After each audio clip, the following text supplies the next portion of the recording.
Welcome back, people. My name is Jose. Like I said, I host a podcast called Counterculture Chronicles. I also was featured on Vice for those that do not haven't seen the show called Kentucky Ayahuasca. I'm in the first episode, and there's many other episodes that are gonna be available on Device app, Google Play, or Amazon. If you can look them up, they're very interesting stories about people that have certain issues that they want to solve, but through the source of psychedelic plants, and this one is specifically ayahuasca.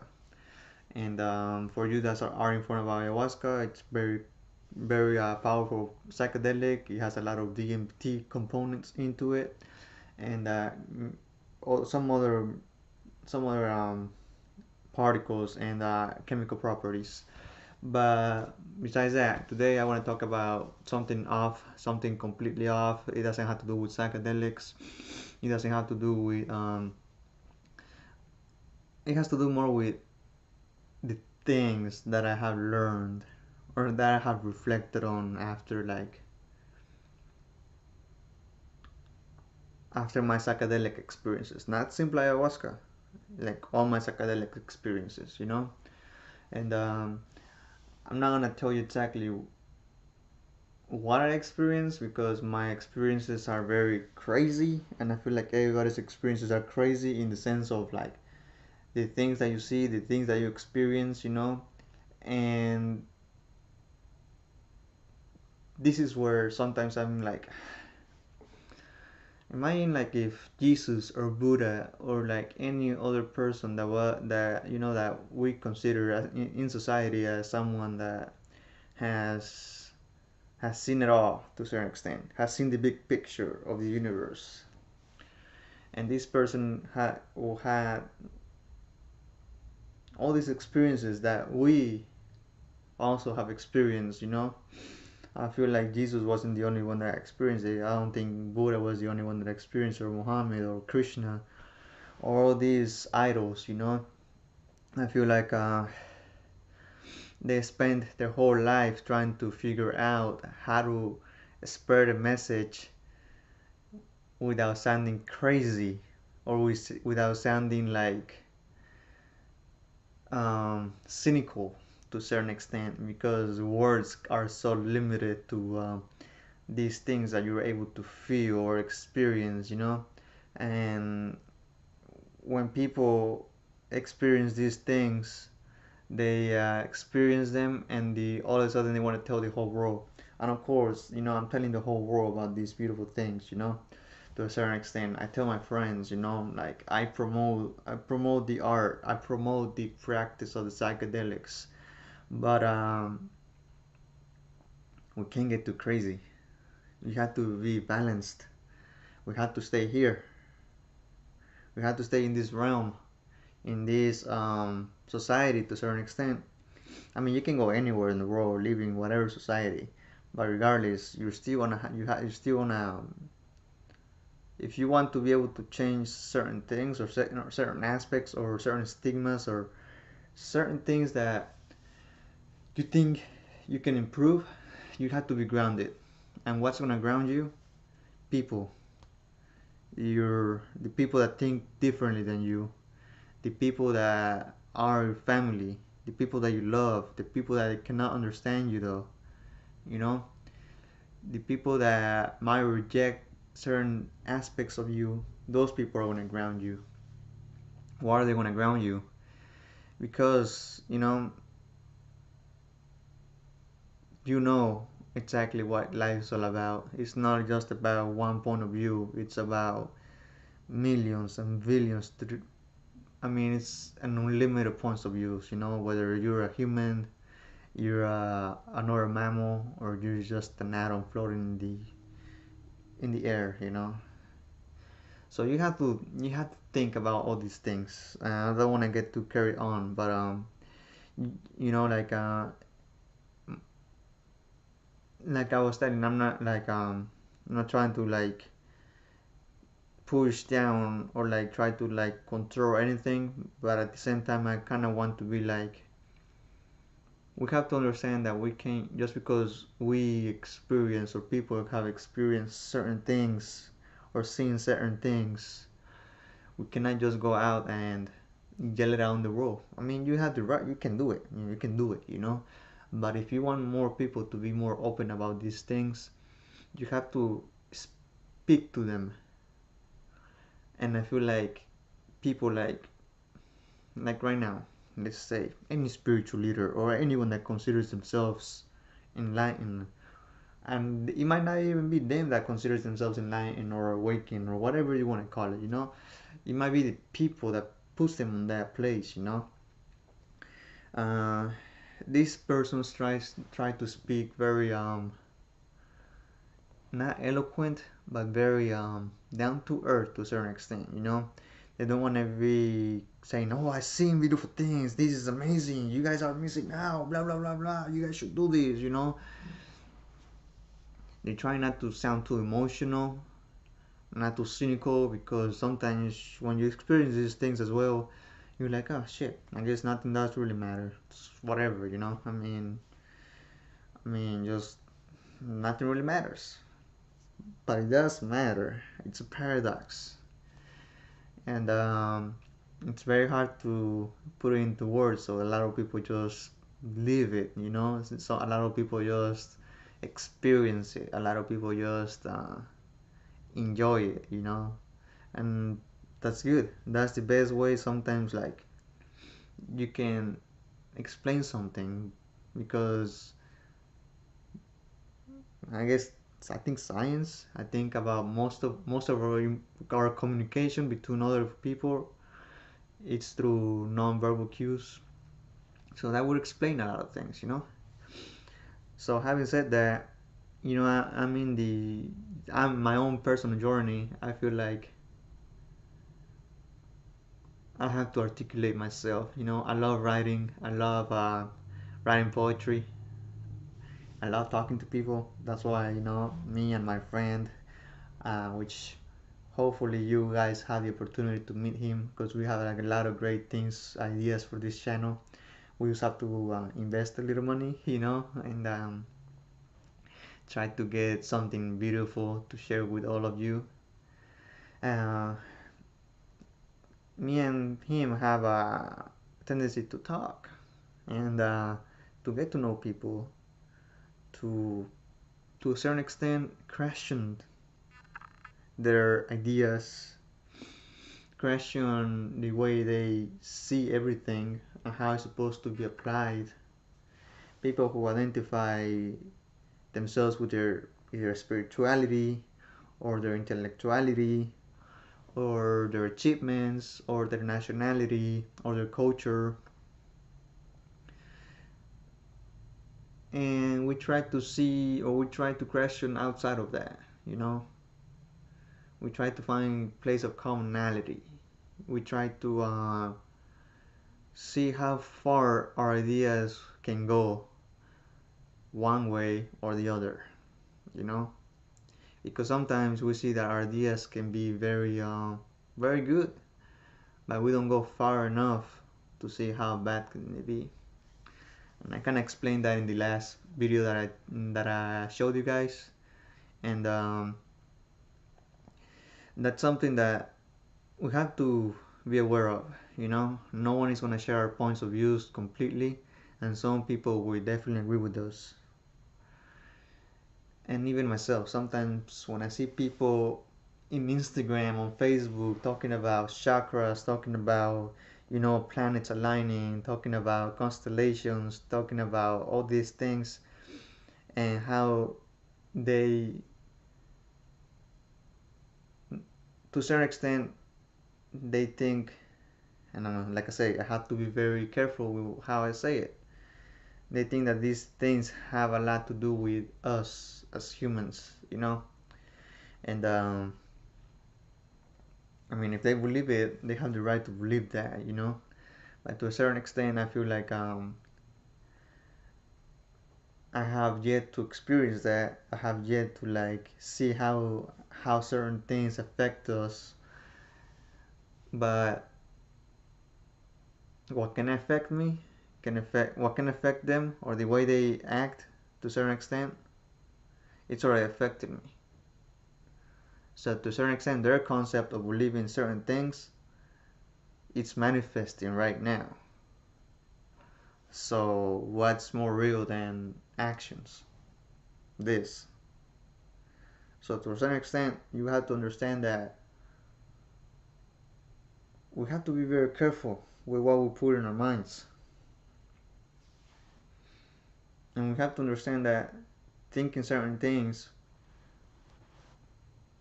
can be very, not damaging, but can affect everything around us. So at the end of the day, we are responsible on how we interact with other people by the things we believe in. And one thing that I have always, not always, but I mean lately I have been a big advocate of is just living presently. How things in current events such as politics or someone that is actually making me angry on Twitter or on Facebook or Instagram is going to affect the way I interact with others around me. How is that going to affect my well-being? You know?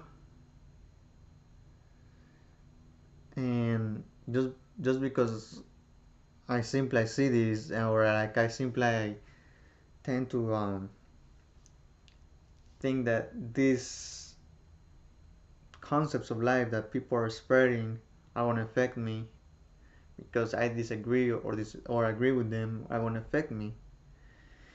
It's very dangerous because um, we let ourselves be something that we don't want to be, and sometimes we can't control it because they're trigger points and we act in those trigger points. And I don't agree with a lot of things. Simple as that. Like I don't agree with a lot of things that spirituality has to say, but I believe in the concept, in the center, on the thing that spirituality is all about.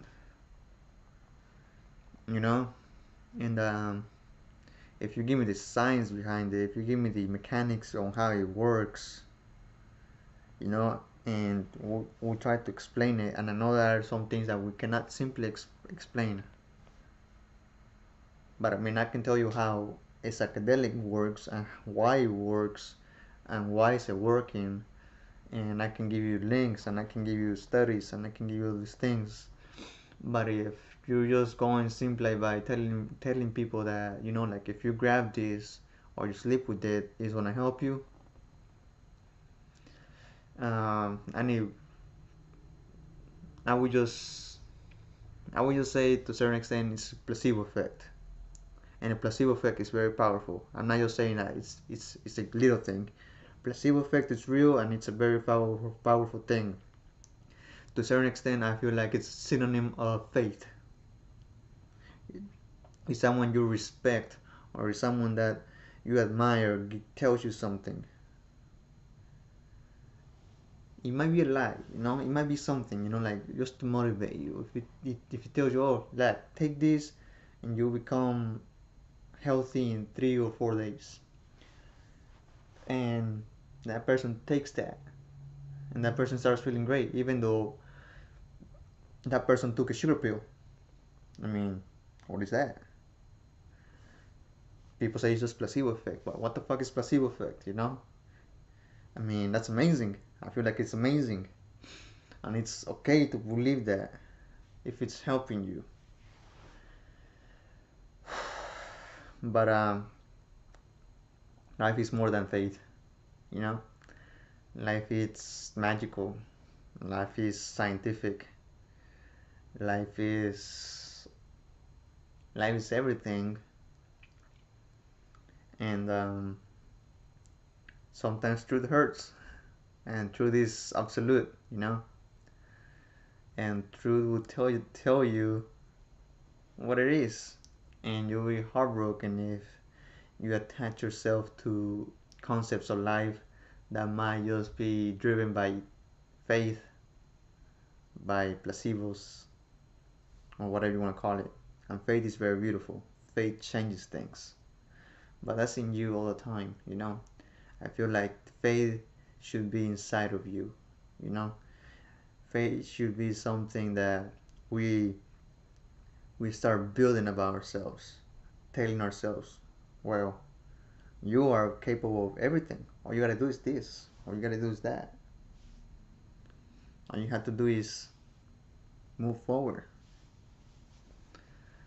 So we're very powerful human beings, and we don't give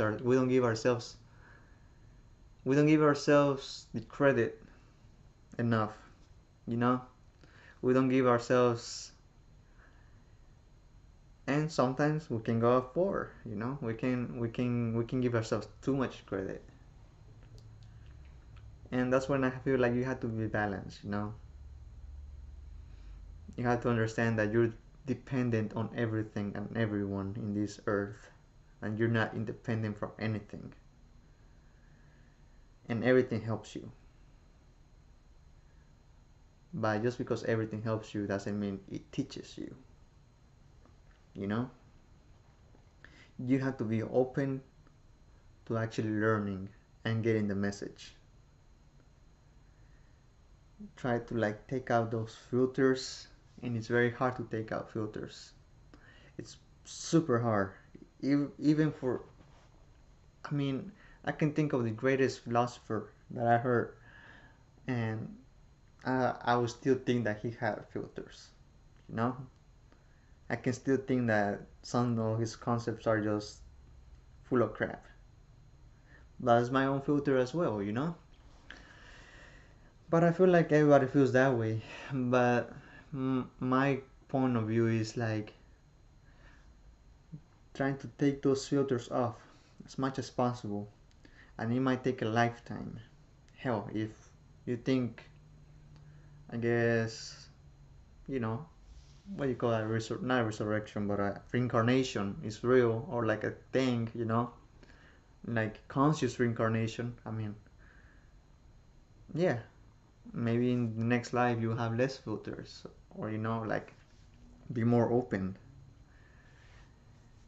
And that's the point, you know, being more open, listening to the message that other people are trying to like tell you, that things are not simply just the way you want them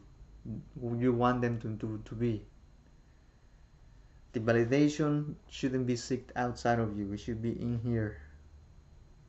It shouldn't be in a rock. It shouldn't be on a statue. It shouldn't be on a book. Those things can help you. Those things are signs, like traffic signs. Hey, look over there. You know, Bruce Lee said something, and I always refer to him every now and then. And he said, "Do not focus on the finger. All right. Look at what the finger is pointing at." I'm kind of butchering it, but I mean, he was pretty much saying if you focus on the finger, you will miss the heavenly glory of what life is all about. And I feel like we do that all the time. We focus on the finger so much that we praise the finger. We we fight for the finger. We we build we build temples for the finger. We we pray to the finger. We give our offerings to the finger. You know. And I'm not trying to diss on anything or anyone, but yeah, everybody has their finger. When in reality, it's right here.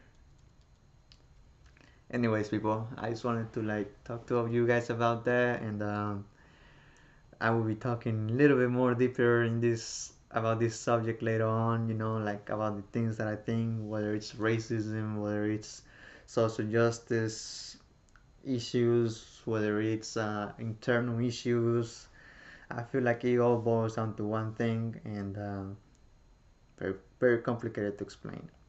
Anyways, I hope you guys have a safe weekend, and I'll see you guys soon. Bye.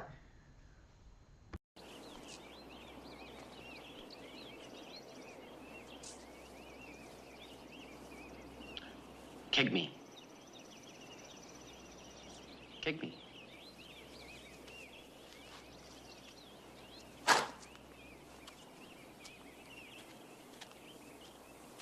What was that? An exhibition? We need emotional content. Try again.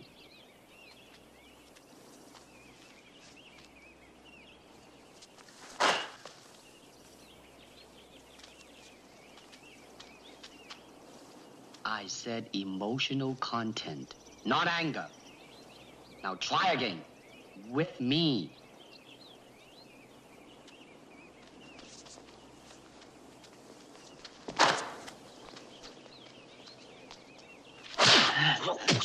That's it. How did it feel to you? Let me think. Don't think. Feel. It is like a finger pointing away to the moon. Don't concentrate on the finger or you will miss all that heavenly glory. Do you understand? Never take your eyes off your opponent, even when you bow. That's it.